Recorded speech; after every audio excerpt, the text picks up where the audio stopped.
Gina V, and I am back filming another video for you guys.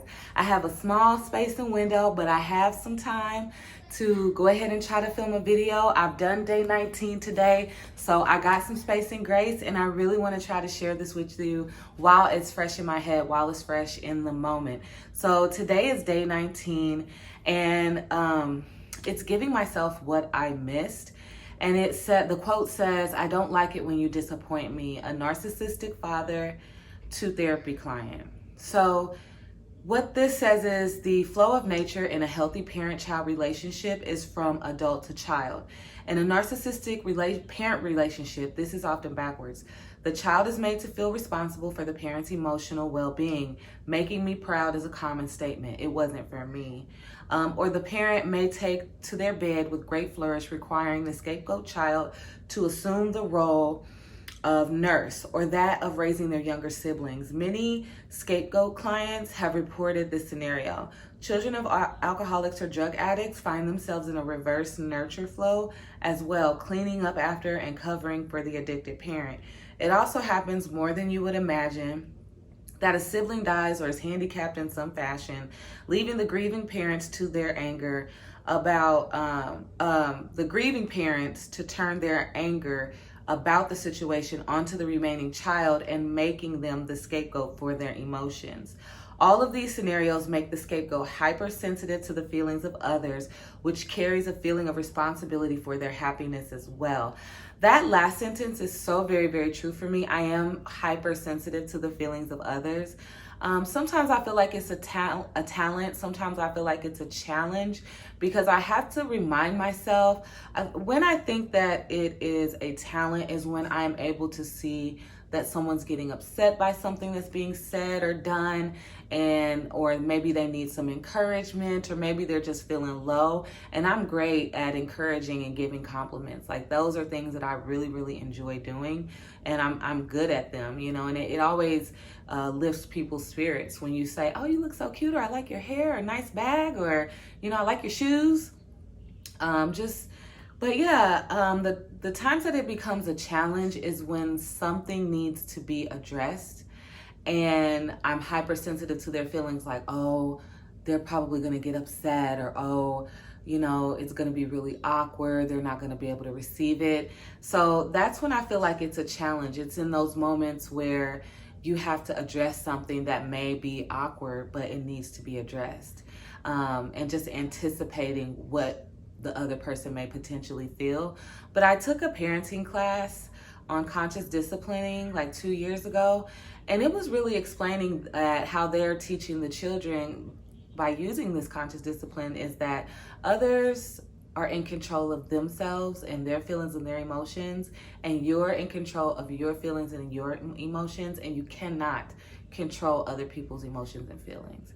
And so that also helped me in my parenting, to where if I did need to apologize because maybe I said something or overreacted, I take out the phrase, "you made me," because no one can make you do anything. You can feel frustrated, anger, agitation, irritation, but the "made me," no one can make you do anything. You're in control of yourself, and others are in control of themselves as well. And so, you know, you can't make someone mad. And I think what that comes from, for me, with the flow of the parent-child, it was always, whenever there was conflict, or if I made a mistake at school, got in trouble at school, it was always "made me." You know, if she erupted in violence, "made me." If she said some really harsh, nasty things, well, Gina, you made me, you made me. And it's like, no, I didn't make you hit me in the mouth. You did that. And hand to God, I can say that because I honestly have done that. And in the moment, I was like, whoa. And I had to go back and face, like, okay, why did you do that?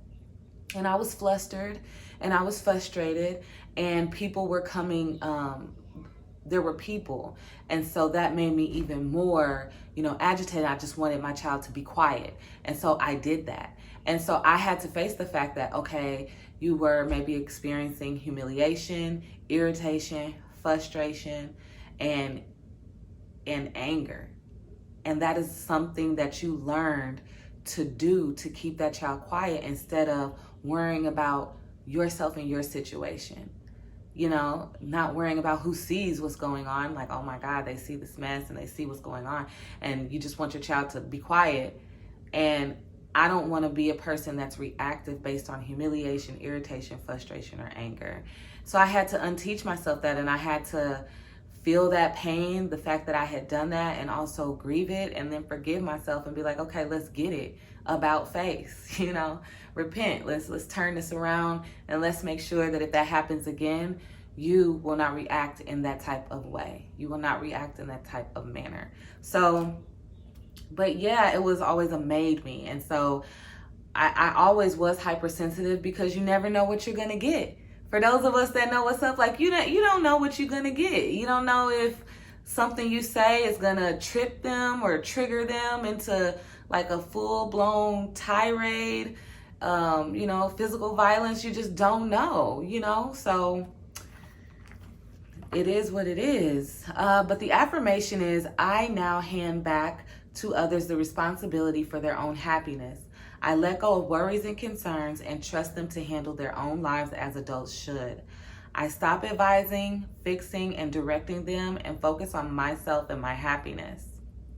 So what that means to me is other people's feelings are not my responsibility. It is not my job to fix people, direct people, or even advise people. It's just my job to lead you to the one that has helped me. You know what I mean? So I let go of the nervousness and will allow people to handle their own lives and emotions themselves. You know, I can't even take credit for a lot of these things that I'm doing. It came out in prayer. You know, it was like a prayer and then an answer. You know, a prayer, then a try this, a prayer, then I stumbled upon this. And so me feeling like I need to advise people, they come to me and it's like, oh, let me help you. A lot of times people don't want your advice anyway. They just want somebody to be able to vent to. No, sorry. It's not my responsibilities. We as adults have to own our own feelings, emotions, understanding of situations, have better perspective, new perspective. So yeah, that's what that means to me. It's not my responsibility to make you happy. That's a heavy, heavy burden. It's a heavy burden. You know, even Christ, he didn't say, I came to make you happy. He said, I came that you may have joy, that you may have peace. He also said he came to bring a sword. But, you know, so the next one, it says journal to heal, letting go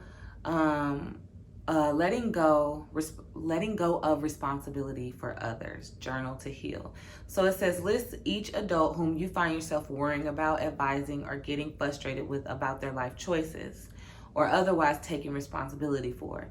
Then after each name, write this statement: I hand the responsibility of your life back to you, boo-boo.